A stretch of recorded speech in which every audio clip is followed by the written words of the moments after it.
Hi friends, thank you for tuning in to the Concussion Coach podcast. I'm Bethany Lewis, the Concussion Coach.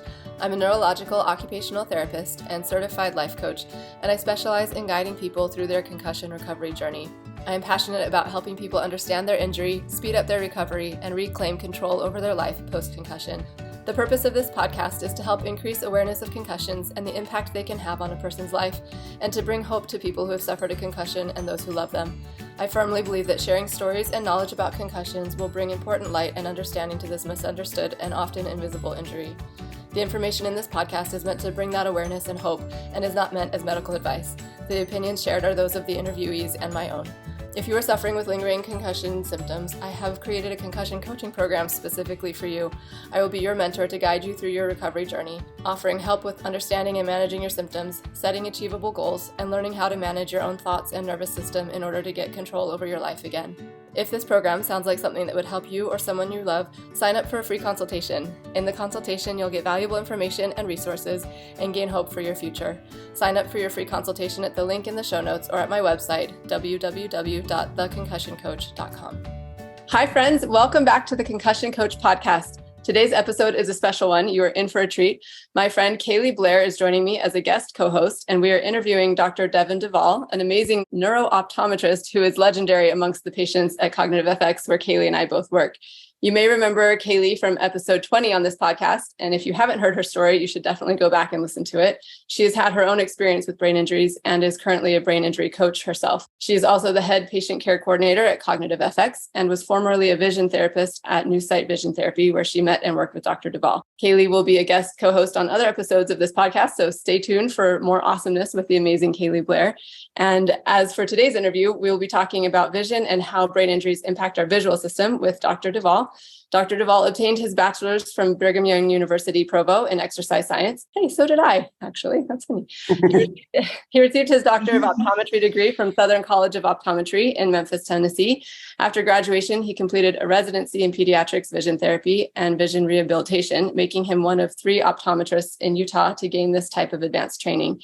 He also completed his board certification in vision development and vision therapy, making him a fellow from the College of Optometrists in Vision Development. He is also a member of Neuro-Optometric Rehabilitation Association. Awesome. So thank you so much for being with us today, Dr. Duval. And Kaylee also wants to share a little bit about how she knows you as well. So go ahead, Kaylee, take it away. Not that wasn't enough of an introduction, but I just was like, because Dr. Duval, you are amazing. I think we all 3 of us know this, but I had the chance to work with Dr. Duval both as a patient when I was just in the depths of it all, and I had the opportunity to work with him with patients. And having that unique perspective with Dr. Duval, I consider you a great, amazing human being, but also you always care about the patient and what kind of care they're getting. And that means the world to anyone dealing with a brain injury or dealing with vision problems, period, because we know that that's never fun or ideal. So I just wanted to share Dr. Duval's one of those gold nuggets. Oh, thank you so much. That's super kind of both of you. Well, let's start off by hearing a little bit more about you, Dr. Duval. Can you tell us what got you interested in optometry and how you ended up focusing in on neuro-optometry? Yeah, absolutely. So Kaylee was actually, mentioning that there's that personal touch from the vision therapy. I think a lot of it has to do with everything that happened to me as a kid and growing up. So my initial interest in optometry was actually pretty basic. I'd worked a lot with eye doctors, both optometrists and ophthalmologists, all growing up. And I'd had a number of eye problems growing up, so just always at the eye doctor. And it sounded like a good job. And so I decided that I wanted to do that and really had no idea that there was more for me besides that. As a kid, my eye problems really stemmed from a concussion that I got when I was 4 years old. So I grew up in Fairbanks, Alaska, which is a wonderful, wild place to live. And as a little 4-year-old boy in the middle of winter, there's not a lot to do sometimes. And so I was making use of the windowsill and just jumping off of the windowsill and jumping into the middle of the room, and ended up hitting a coffee table with my eyebrow right above my left eye. And so got stitches and everything, and really thought that was the end of it. The next week, I ended up getting sick and got a lazy eye as well. So between the trauma from the concussion and getting sick, my left eye just kicked in towards my nose, and I ended up with some strabismus. And as is commonly taught, this is an emergency. So we brought me back down to Utah, did an eye surgery to make sure both eyes were straight, because we were told if we didn't fix it now, it was never going to be fixed.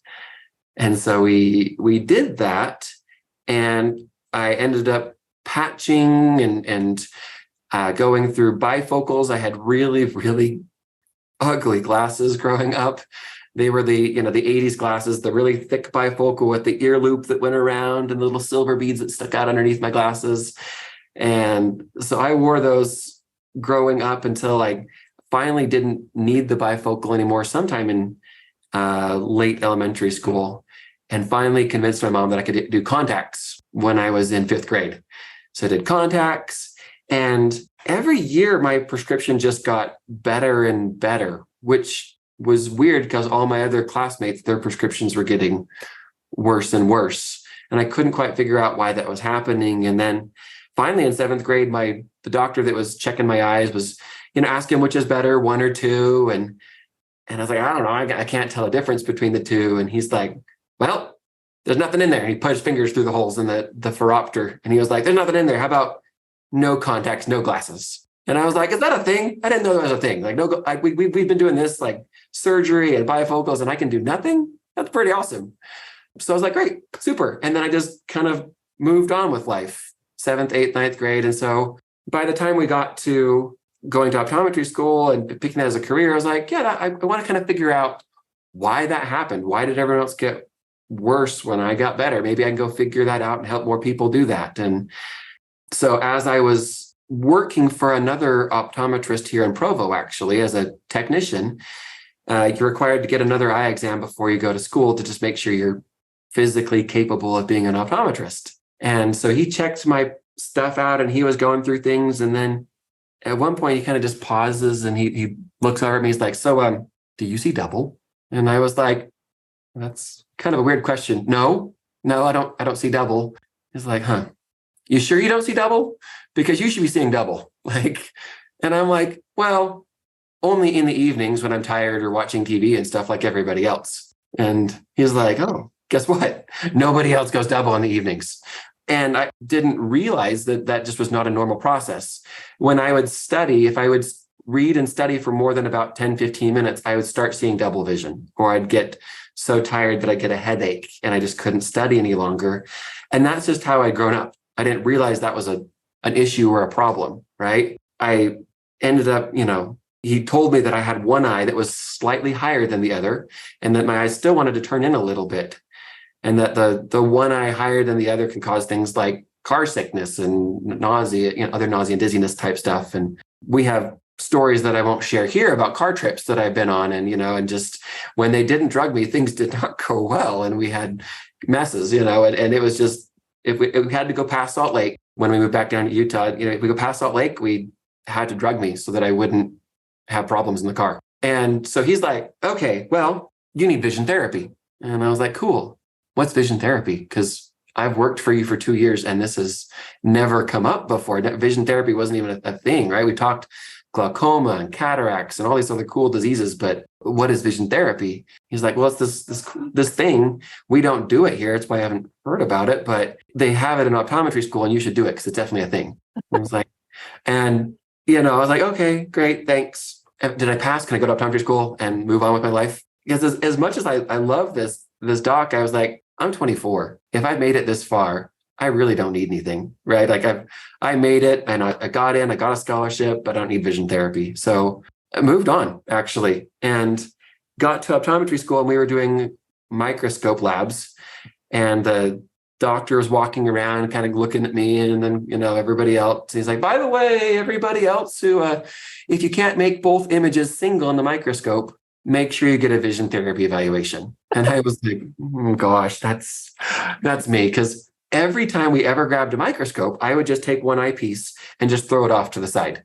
Because I'm like, I don't know, this is just a hassle. I always see double in it. And I don't know what you get with 2 eyes that you can't get with 1 eye anyway. And so I'm like, okay, there it is again. So I'm like, okay, let's go do this evaluation. And they're like, yeah, you definitely need vision therapy. But I'm like, but I see 20/20. I am 20/20 on the eye chart. And they're like, yeah, not that. How do you guys work together as a team? And so at that point, vision therapy was free with all of my tuition, right? And so they threw me in vision therapy. And honestly, I was a terrible patient because you're taking like 20 credit hours each semester and it's just brutal. And so, this weird therapy that I was doing was kind of back burner, wasn't really doing much about it. But the doctor that was treating me, Dr. Paul Harris, he was very, very hands-on.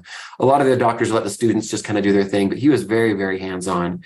And I remember going to the grocery store one day and I left without a headache. And I was like, I don't have a headache. I always have a headache when I leave the grocery store. That's interesting. And so I was like, I wonder if this vision therapy is part of that. And we had just barely learned and gone over some procedures, how to focus and relax their eyes and focus and relax the eyes. And it was called Look Hard, Look Soft. And so by going to the grocery store, not like drilling in on everything that I was looking at, I was able to leave without a headache. And I was like, maybe I should be a better patient and actually do more of my exercises. But at the end of the 6-month process of vision therapy for me, I could actually read books for fun. And I did not like to read books for fun. In college, I had to form study groups and find other ways around it because I was the kid in high school that would listen, memorize, and never study and get a 4.0 that everyone hated, right? It was just like, I don't know why I can't be like, that's so stupid, right? If we ever had to read something, it just wasn't going to go well. So I had an AP chemistry class and there was a book somewhere that I was supposed to read. And because I didn't ever read it, I got 2 B+ in high school. And it was for my AP chemistry classes because it was so dense and there's so much stuff and chemistry and it just didn't work out well. And so that's how I got through high school. And I got to BYU and I was like, cool, we're going to do the same thing. And was immediately getting C's and D's on my tests. And I was like, why am I failing when everyone else is doing the same thing that they were in high school? And they were like, well, did you go to class? Yeah, I went to class. Did you take notes? Yeah, I took bad notes. I have notes somewhere. And they're like, well, did you read the book? And I was like, no, I went to class. That's why I don't read books, because I show up to class. And then I found out that they test on things that they don't cover in class, which I thought was really rude. So I study groups and just working for a while, taking a break and going back at it. It was really how I got through BYU. I just worked my tail off to do stuff. And standardized tests were never my thing. Like all of my friends in high school got like 34s, 35s, 36s on the ACT, full ride scholarships to BYU. And I got a 17. And I was like, why am I the dumb one in the group? I felt like I was the dumb one. And also at the same time, like, I know I'm not the dumb one in the group because I don't have to study and you guys all have to study. Anyway, so going through and the standardized tests were just brutal. But after going through the process of vision therapy, books became fun. I could do standardized tests. The sports that I'd tried to do as a kid and failed suddenly became easier because I had chosen things like baseball as my favorite sport as a kid, and is not the best sport for someone who has no depth perception. I had no depth perception with my lazy eye. So I ended up in good things like swimming and ballroom dance and music, all of which don't include flying projectiles, right? Nothing's flying at your face and you don't have reaction time.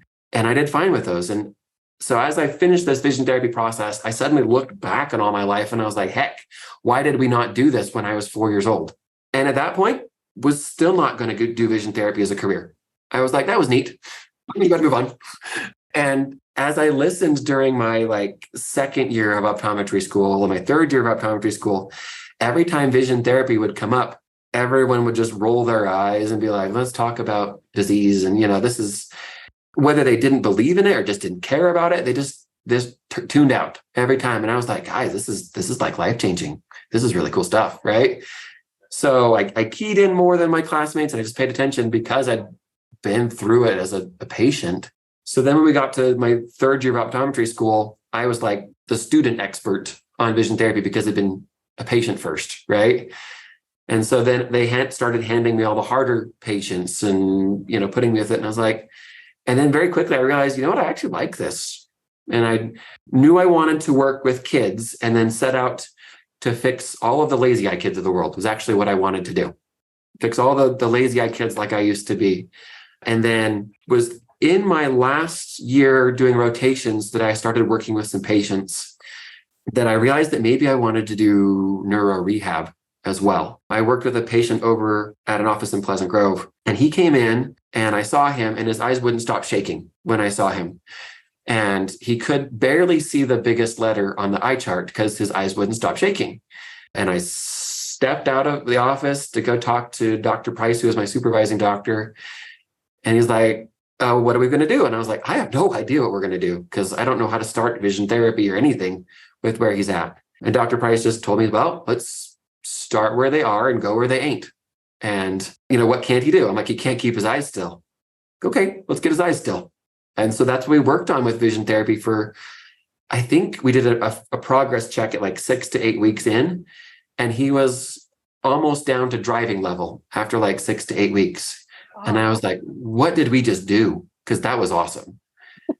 And he was so, and working with brain injuries and getting people's lives back, I realized was so much more rewarding than just working with the kids who have lazy eyes and parents want them to be better, but they could care less sometimes. And so then I decided, they're kind of the same, giving skills that they've never had or restoring skills that they once had. And so then I picked a residency that would let me do both pediatrics and vision therapy, vision rehabilitation as well. And so I finally put all the pieces together of what I wanted to do in the vision neuro rehab stuff. And it was really this long journey of me realizing finally that it wasn't just a lazy eye, it was a concussion as a kid as well that gave me all the problems, the light sensitivity, nausea, dizziness, and the reading problems and getting fixed that led me down this really long road to decide that I wanted to specialize in neuro rehab and vision therapy. Oh my goodness. That is quite the story. And I didn't realize when we were going to be going into this, it was a concussion story. Yeah. You had your own experience. Oh man, thank you for sharing that. And I am so interested in, well, actually there were questions that came up as you were talking, but could you explain for us and everyone listening, what is the difference between ophthalmology? Is that how you say ophthalmology? Yeah. And optometry, and then also neuro-ophthalmology and neuro-optometry. Yeah, absolutely. So there's a lot of what we call it the 3 O's: optometry, ophthalmology, and opticians actually as well. So we'll include all of those, but so opticians are the ones who you're going to go to make sure that glasses look good on your face and pick out the lens options and stuff that you want. And so you can either do that on the job training and get certificates, or there's like schools you can go to get optician training. In order to become an ophthalmologist, which is what I'm not, an ophthalmologist, they go directly to medical school after they get their bachelor's degree. They do general medical stuff. And when they're done, if you qualify for the residencies, then you can do an ophthalmology residency.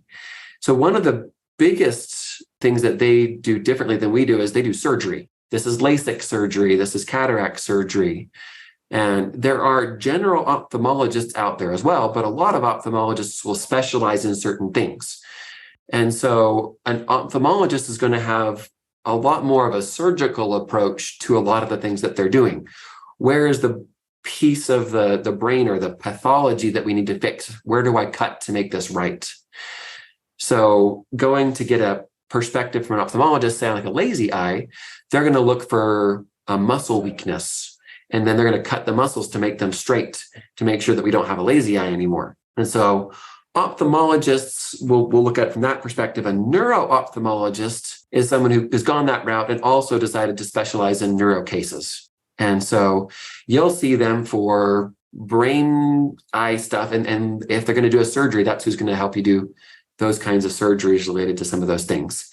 They can be involved in a lot of the concussion care. And there's a couple really good ones out there. And then sometimes they write reports and the patients have reasons for what's going on, but don't necessarily know what to do next to fix it. And because a lot of times they'll give them medications to help manage symptoms. Optometry, which is what I do, is optometrists graduate and get their bachelor's, and they skip any sort of medical school, but more like a dentist, they'll go straight to optometry Optometry School.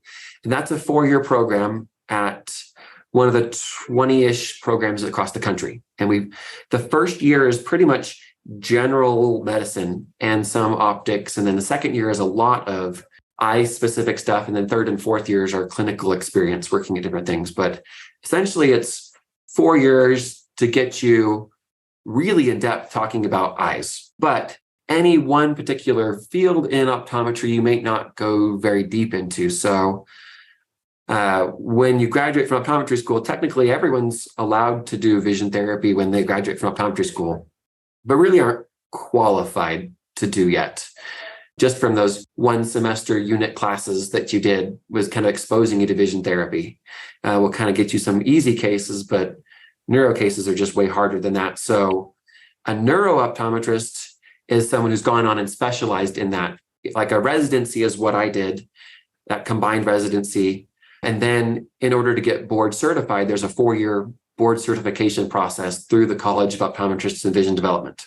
And so really the people that I refer out to when people aren't local, I'm looking for people who are residency trained, board certified doctors to take care of my patients. That's that FCOVD is the initials at this point for that. They're going to be changing them here in the next couple of years because it sounds a lot like COVID. So the COVD and the COVID, but that's what really distinguishes someone as a neuro-optometrist. Okay. So the neuro-optometrist is the part where you've done the extra residency and all of that. Yep. And a neuro-optometrist is going to be a lot more like a physical therapist, occupational therapist, but for the eyes.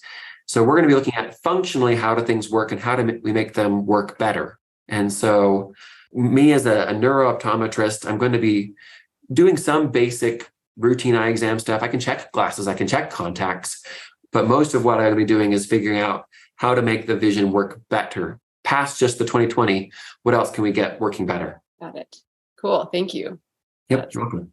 Really helpful. Can you help our listeners understand the difference between visual acuity and visual perceptual processing? Oh, yeah. So visual acuity is what most people think of when they think about the eye doctor and the eye chart. So there's this Snellen eye chart with big black letters on a white chart. And if you can see 20/20, then that means that from 20 feet away, you can read the 20 size letters. And that's what's called a visual acuity. And it's an important process. It's important for passing your driving tests and making sure that you're okay there.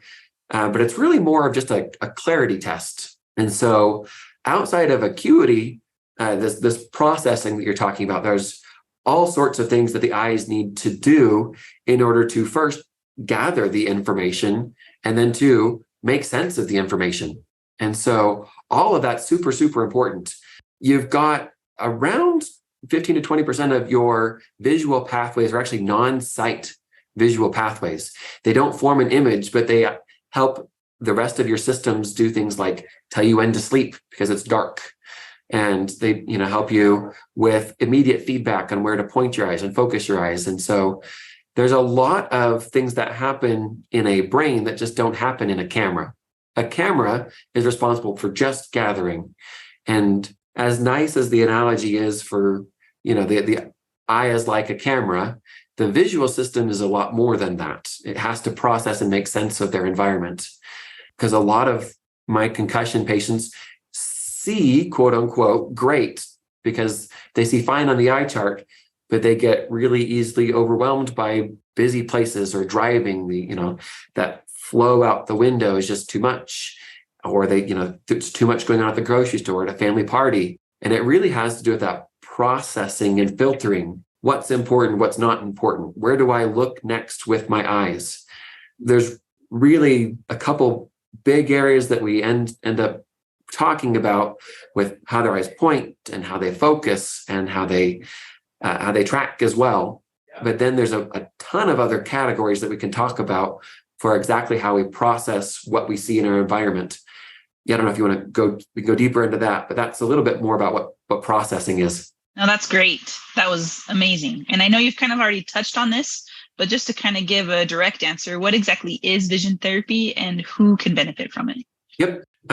So vision therapy is a series of directed activities to help give the patient the necessary meaningful experiences that they need to progress with things that are not related to glasses and contacts. So vision therapy is essentially exercises to help improve the way that your brain and eyes work together as a team to process your world. And so who could benefit from vision therapy? I'm going to give you my biased answer, and I'm going to say everybody. So, I had a couple people that come in, it's like, have you ever seen someone with perfect eyes? And I'm like, oh, no, never perfect eyes. Perfect vision? Sure. If we go 20/20's perfect vision, lots of people have that. 25% of our school-aged kids have vision problems that are interfering with the way that they learn. And so if you look in the reading resource group, 70 to 75% of those people have vision problems that interfere with the way that their eyes work that vision therapy could help. That number actually ends up being the same number for places like juvenile detention and places where you're kind of running into problems with the law because their vision plays a role in them not fitting into the system very well. And so a lot of people can benefit from vision therapy. And when I heard the number 25% as a student, I was like, wow, it cannot be that high. And the longer I do vision therapy, the more I'm like, man, it cannot be that low, right? Because everyone could benefit from vision therapy. We work with some people for sports vision. And because sports is a lot of visual, how do I predict where the ball is going to be next? If I throw the ball this far, this hard, then this person's going to be in this place. Vision's a huge piece to that puzzle. And so there's always things that we can do. A lot of my patients who need help for school, they just feel like they're putting a lot of effort in and they're just not getting out what they wanted to get out.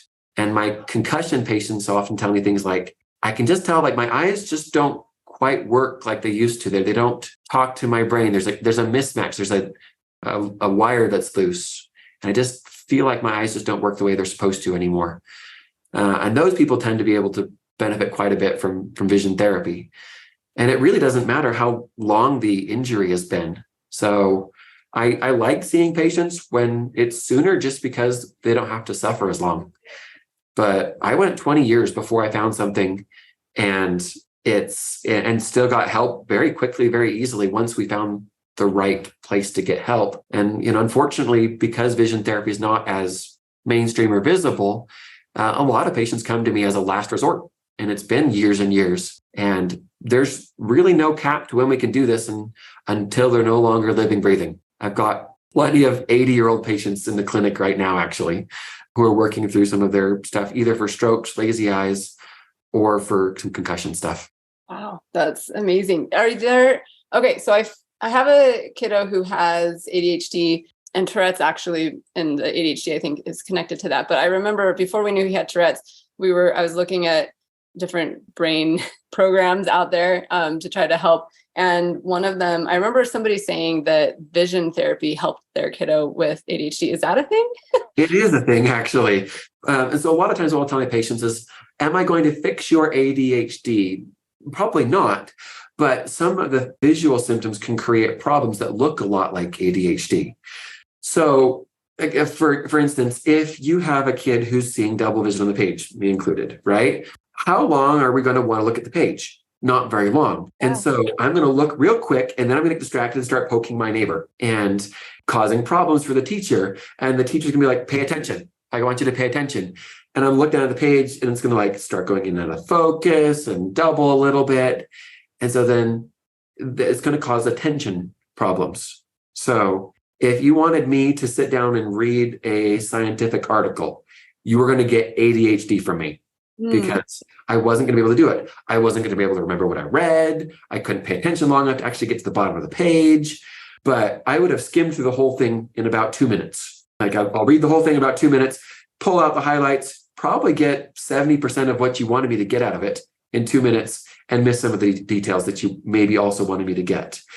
And so there is this overlap. We have a sheet that we can actually pull out. We can mark all the things these are ADHD and they're also vision. So we want to make sure that we're watching for things that are vision related and solving those first before we jump to any sort of ADHD conclusion. That's so interesting. Yeah. I honestly, yeah, our ADHD kids are actually some of the kids who are they're most hyper aware. And if we'd rewinded things back 100 years, would be our best hunter or gatherers. And they would have been the people that we most wanted in our groups because they were so good at making sure that something's over here. I see something and it's going to kill us. Let's, but we're going to protect ourselves because we noticed.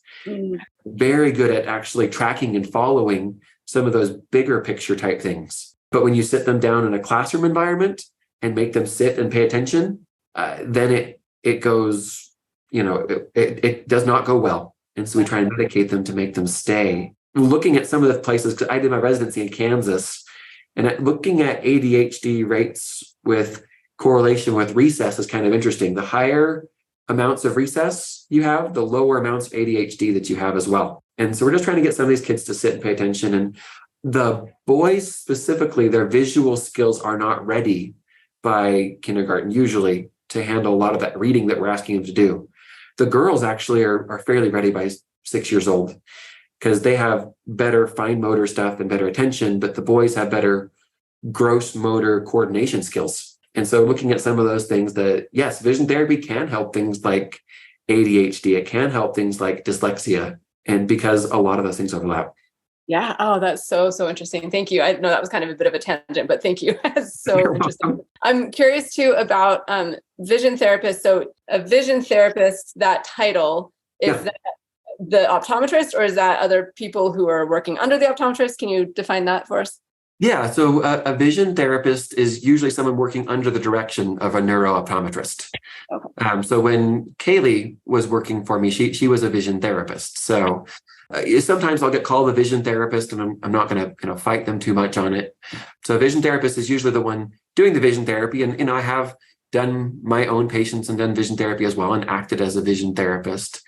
But a vision therapist is someone who is trained to do the vision therapy procedures underneath and under the supervision of a neuro-optometrist, someone who is board certified vision therapy. Got it. Thank you. And is there a certification for that? There is a certification process to become a certified optometric vision therapist. So like I have a lot of my vision therapists that I have with me right now are working towards that certification. I have one who's certified right now. So there are training procedures that we go through with them. There's a online 20-hour certification process that they go through, and then a 6-month training protocol that we put them through to get them trained to work with patients as well. So there's no licensure for vision therapists at this point, like there is for physical therapy or occupational therapy, but there are certification processes. Okay, very interesting. Thank you. So can you tell us how vision therapy is helpful for people with concussions specifically? So kind of what common visual issues people with concussions experience, and then how those symptoms or what those visual issues cause symptomatically. Sure. Yeah. Because a lot of people are really confused when they go see an eye doctor for a concussion, right? Yeah. A lot of the common symptoms that I'm going to see are things like light sensitivity, visually induced nausea, things passing in their environment, they get sick, low tolerance to reading. They can't read for very long before they get a headache or they get tired and they can't think anymore. Double vision is one of them as well. I get a lot of people who have blurry vision that's not stable. So sometimes clear, sometimes blurry, depends on how hard they're working. Those are a couple of the things that I tend to see kind of top of the list for vision therapy. So they'll come with some of those problems.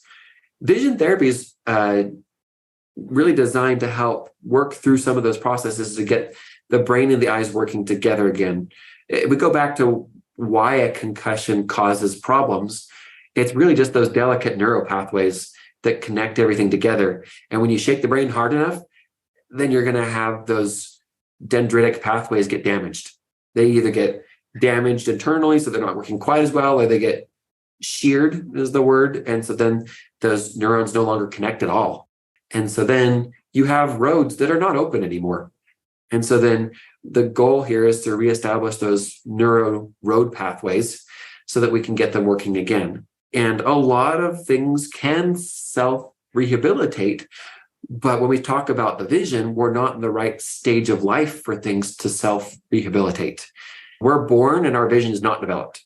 Like we have our inner ear and some of our vestibular stuff is actually fully myelinated, ready to go when we're born. But our vision system's only basically been developed. All the stuff's there. We've been looking at blank glowing targets for the last 9 months, but that's about it. And so we develop a lot of that stuff. We develop our sense of depth perception by 6 months old. Focusing happens at 3 years old. Our tracking system is hopefully mostly online by the time we're getting ready for kindergarten, right? But we have a lot of those things are developing. And so a lot of people have heard of the critical periods or critical windows. And so a lot of things will happen in there and is very important. And if we're outside those windows, we used to think there was nothing we could do. But the truth to that is there are things we can do. It's just not going to fix itself outside those windows. And so then we're going through and trying to, in a lot of ways, mimic a lot of those developmental opportunities that they had to figure out how to use their eyes and make them do it on a more adult level. So rather than making them, lay on their back and roll around for 6 months, we can do other exercises to provide that meaningful experience to make it happen. People have tracking problems. They're skipping lines and skipping letters. They're moving their eyes all day. What is going to be, what's the benefit of moving the eyes a couple more times in vision therapy if I'm already moving my eyes all day? And it's that environment that we're creating to foster the connections between eyes and brain. Is that where, I know you guys have done a little bit with primitive reflexes. Do you do that prior to the actual exercises? Yeah, we do. So primitive reflexes tend to be very early on in the therapy process. So we have kind of two pieces that we use in the therapy process. Very early on, we use primitive reflexes really early on, and what's called optometric phototherapy or syntonics very early on as well. Because we're just trying to make sure that basic neurological processes are there. So the primitive reflexes help clear out anything that's interfering with us doing higher level cortical type work. And we get the brainstem kind of under control. And then the primitive reflexes are kind of handled that way. And then the phototherapy helps make sure that the basic neural pathways are open and ready to use. Can you really quickly define primitive reflexes and the phototherapy? Is that what you call them? Yeah.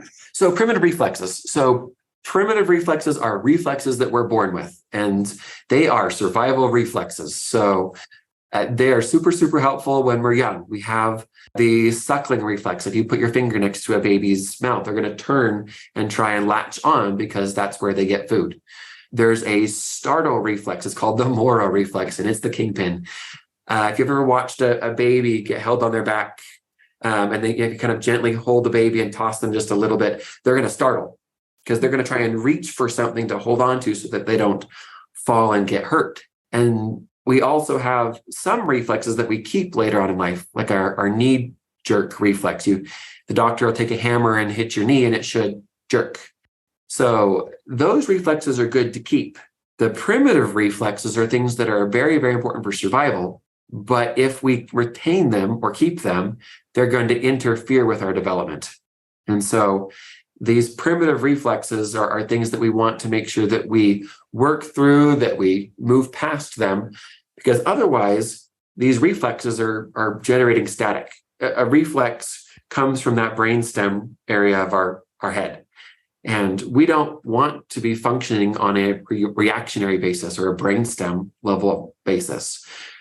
By nature of us being human, we have all sorts of higher level processes and thinking that we can do, emotions and stuff. But if we're getting this static broadcast from the brainstem, which are these primitive reflexes that are still there, it's going to make it harder for us to do things. So certain reflexes can interfere with our ability to pay attention or cross the midline or write. So a lot of these reflexes can make it harder for just everyday type activities. Does that help define that? Yeah, thank you. And that's something I know that we as occupational therapists sometimes will use primitive reflexes with kiddos to help, with the writing and things like that. So it's cool that you guys use that as well. And the phototherapy, is that light? Yeah, it's light. So a lot of the literature is starting to show things and how helpful red light therapy is. You can also use different colors besides red. So we have some greens and purples and blues to help target the system, specifically the autonomic nervous system is what we're targeting, so that we can work on some of this fight or flight and rest and digest. After a concussion, that fight or flight kicks into gear and just gets locked in, and it just will not come out, right? And so when that happens, a lot of my patients are going to have problems, especially with their peripheral vision. And so that because that peripheral vision is so important in identifying things like danger or what's important and filtering information, if it's constantly engaged and overactive, everything moving in your periphery is going to be a threat. And that's going to make you very nervous and anxious and withdrawn, because you're not going to want to be in a visually busy environment. You're going to want to be in a dark, isolated place so that you're not constantly getting triggered. And so the phototherapy is designed to help open up that periphery and make sure that that's working well. I'm sure people can identify if you've ever driven in a snowstorm before. Or it's a very stressful environment, or like a lot of rain. It's very stressful. And essentially what your vision will do is it'll kind of tunnel vision, you'll collapse. You're looking just basically the headlights on the car ahead of you. And you're just trying to hold on. You're not looking at the window at all the things passing. You're like, where is the road ahead of me? And as we tunnel vision, that fight or flight is kicking in and it's drawing that tunnel down. In the very similar process, when you have a concussion or some other brain injury, your system responds, it tunnels down and it stays. Even after you're out of the threat, it stays down and locks down. So we're having problems because your peripheral gives you your sense of space. Where am I? Where is the thing I'm looking at? And then kind of filtering out what's important as well. So the phototherapy will help open that field back up and help rebalance that autonomic nervous system so that you're not always in fight or flight. Sometimes you need to engage and do things, but a lot of times you can just relax, rest, heal. And that healing process is not good when you're always stuck in that sympathetic state. And so the lenses we'll use will help facilitate that process, and it will actually knock down some of the symptoms like light sensitivity, some of the visual overwhelm, some of the dizziness and nausea as well can come down just by using some of the lights that we have for 20 minutes a day.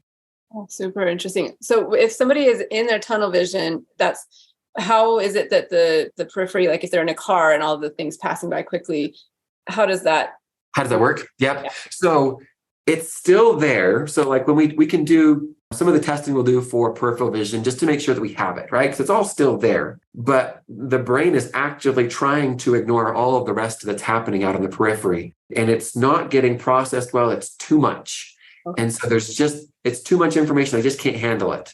I don't know if you've ever been stressed out before and had a child or a niece or a nephew come tap on your shoulder or leg, and you're just like, I'm too busy, right? It's just too much information. I can't handle it. Versus when I'm relaxed, I'm like, I'd love to come have some kid and, answer questions. We can do that because I'm not overwhelmed. And when the visual system is overwhelmed, it's going to try to ignore all of that periphery, and it can't. And so it's going to bother the system.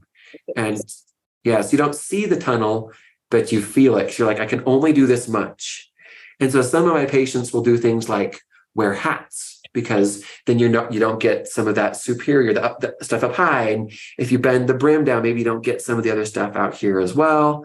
And they'll put their head down a little bit, and it'll eliminate some of that peripheral that they don't have to process at all. Yes. Okay. That makes a lot of sense. Thank you for explaining that. I appreciate that. Yeah. So I know that we have, oh my gosh, we have so many questions for you, and I know we're limited on time. So we might, if we're going to ask as much as we can, but we might ask you if you're willing to come back. I'm just throwing that out there because that's fine. So good. If we need to do it, another day as well. Okay, awesome. Thank you. So along the lines of the concussions and the vision therapy stuff, if somebody has had a concussion, how can they know if they should be evaluated by a vision therapist? Yeah, sure. So really, right after you've had a concussion, there's this window of about 7 to 10 days where a lot of the things that are going to fix themselves will fix themselves. So after about that 10-day mark, and the research varies from study to study, about after that 10-day mark, if you still got vision problems, you're like, man, I feel like my eyes are still off. I'm blurry. I can't read as well, or some of these other symptoms we've been talking about. At that point, they should probably find someone who can do a neuro-visual eval and to see how things are going. Because at that point, the risk that things are going to linger is very high. And so a lot of those things that don't disappear in the first 10 days are going to linger for the next 10 years. And so some of the studies that I've seen, there's still some improvements that will happen over 10 years, but they'll never reach maximum recovery if they've got things hanging out.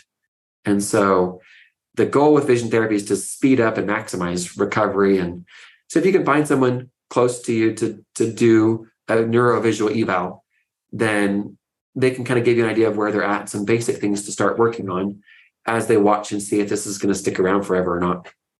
Got it. And how long does vision therapy typically last? Like how long do they need to do it to have it work? Yeah. So for a lot of my patients, when they're coming in weekly, it's typically about a 4 to 6 month process. And so, especially for my concussion patients, we go less with that for some other cases. But if you've had a big concussion that's interfering with your life and things are just not good anymore, 4 to 6 months.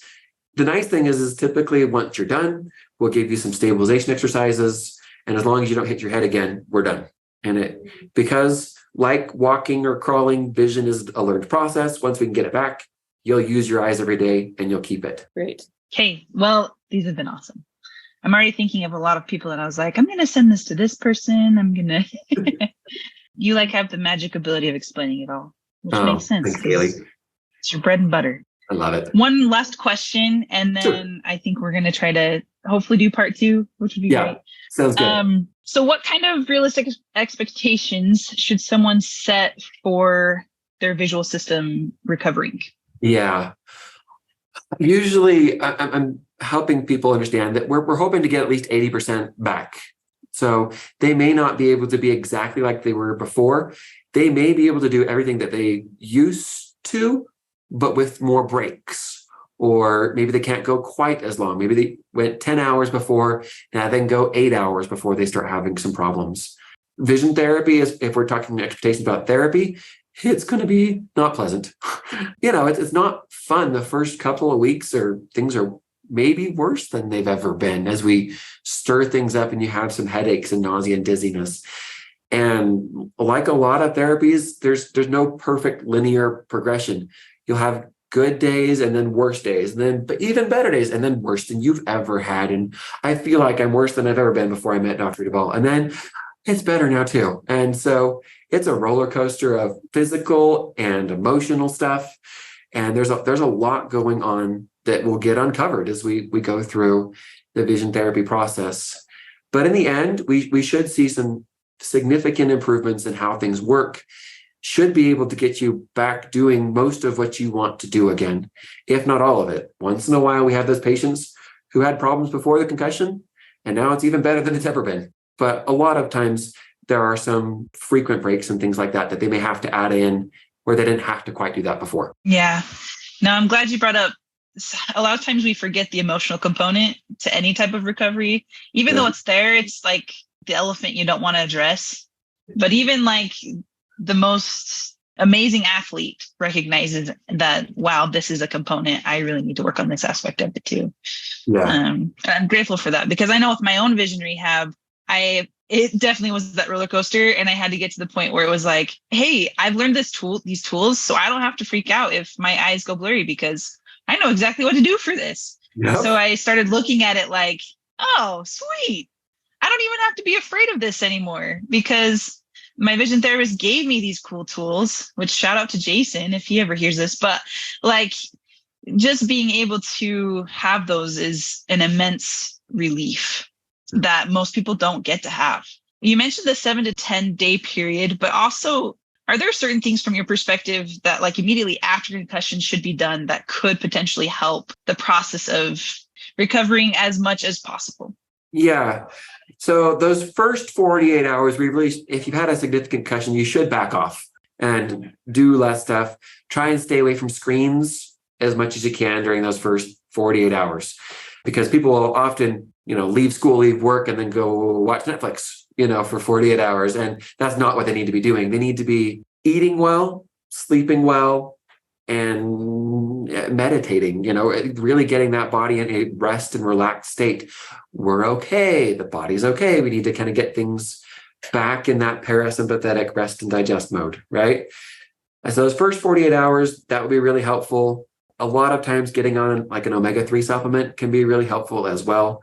But just in general, a good clean diet, especially right after concussion, is very helpful, and making sure they're resting. And then after those 48 hours, it's actually good to start getting back out there a little bit. You don't want to hole up anymore, but minimize screen time, start getting back out and doing some things that you need to do, and pace yourself, but don't push yourself into the red zone, right? You got to, you may not be feeling great, but see if you can stay out of the red zone, if that makes sense. And you haven't overdone it, because if you've overdone it, you will pay for it.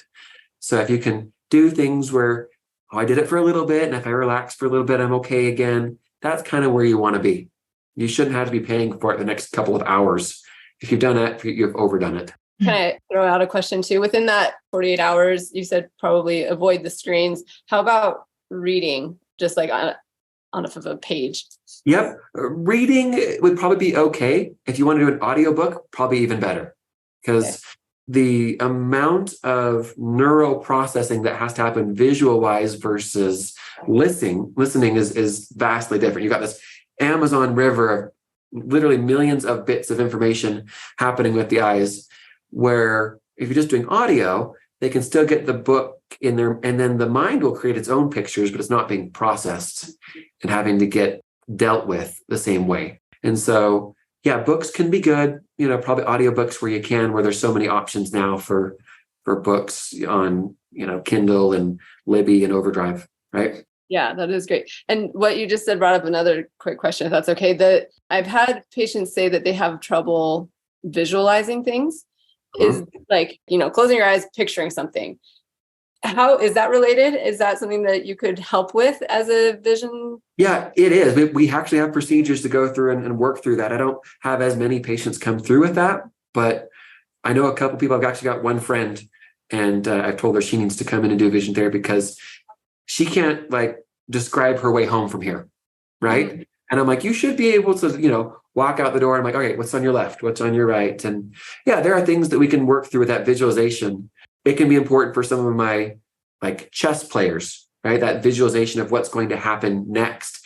And we do that probably more with my athletes than I do with my rehabilitation patients, that visualization, where are things going to be and how's that working? But if that's something that's broken, that's something we can definitely work on. Super interesting. Yeah, cool. Thank you. Well, I love that you mentioned the omega-3 and having a good clean diet. That's always important, whether we want to hear it or not. Yeah. For someone listening who might be experiencing the effects of concussion, I know you kind of already talked about what you do in the first 48 hours. Are there any exercises or tips or anything, I guess particularly tips, that you would recommend that could bring some relief to symptoms they're experiencing in the moment? Mm-hmm. So some palming can actually be helpful. So you can look up palming, and just putting the palms on your eyes and just adding some pressure there can help relieve some symptoms. Blue light glasses can be helpful as well, just right up front. And you can buy a lot of those just over the counter. There are good ones, there's bad ones, but just getting some would be a good start to that process. You can also get some what are called FL41 glasses. They're like concussion glasses. You can find those online as well. So some of those things can give you relief right up front, but then just your basic hat and sunglasses is good. Making sure that you are, definitely getting enough sleep, reducing the sugar that you're taking, the omega-6s and getting more omega-3s, and then lots and lots of water. Those can be a couple of things that can help get your system what it needs so that it can repair the stuff. Because your body's actively trying to repair everything it can. It just needs tools to do that. And you need little micro building blocks to do that. Yeah. Let me ask, why omega-3? Omega-3s are super, super helpful for the brain. It's brain food. You've got all sorts of myelin sheaths, and omega-3s are going to be helpful for helping calm down those sheaths and help rebuild them. Omega-3s are natural anti-inflammatories. And so we have a lot of stuff that we do in our life that is inflammatory. Stress is inflammatory. High fructose stuff is inflammatory, but omega-3s we just don't get a lot of, especially if we're talking about here in Utah, Like we don't eat a lot of fish and stuff. So omega-3s are just great because it does act as that natural anti-inflammatory and give us all the building blocks that specifically the brain needs to make the rehabilitation process go better. I love it. So can I ask you, if somebody was interested in finding a good vision therapist, I know you mentioned the specific title that they should be looking for, but how can they evaluate who's good or if they're looking for somebody? Sure. So one of the things that they want to do is start by going to COVD.org, College of Optometrists in Vision Development.org. Like I said, it almost looks like COVID, just no I, right? And so going there, there's this button where you can push locate a doctor, and then you can put in your zip code on there. And it'll pull up everyone who's both an associate and a board certified doctor as well. So usually what I'll do is the next thing I'll do is push the button and filter and find people who are board certified or a fellow. Some people who are associates are really, really good at what they do. It's hard to know though. But those people who have decided that they're going to not only finish, but do 4 more years of stuff to become board certified and do ongoing continuing education type stuff to keep up in their certification and board certification, that's the people that I want to go see. Then you have to go a little bit even deeper because you can pull up their websites, and some people are going to be more specialized and focus more on kids, and some are going to focus more on concussions. And so usually you can tell pretty quickly just by opening up their webpage if they do concussions or if it's kids. If you open it up and you see the ABC blocks, that's usually a dead giveaway that maybe move on to your next clinic, right? We do both here, and so we try and balance that on our webpage and things. But a lot of times you'll see things like light sensitivity, nausea, dizziness. Do you have these problems? We can help. But you'll also have tabs for vision therapy on the website. So short of, you have to do a little bit of, Google research on their website, just see how they look and what they do. COVD.org is a good place to start to get you a board certified optometrist. Because, when I started out here, I had all the credentials, but mostly worked with kids. And that's really how things worked. And I still love working with kids.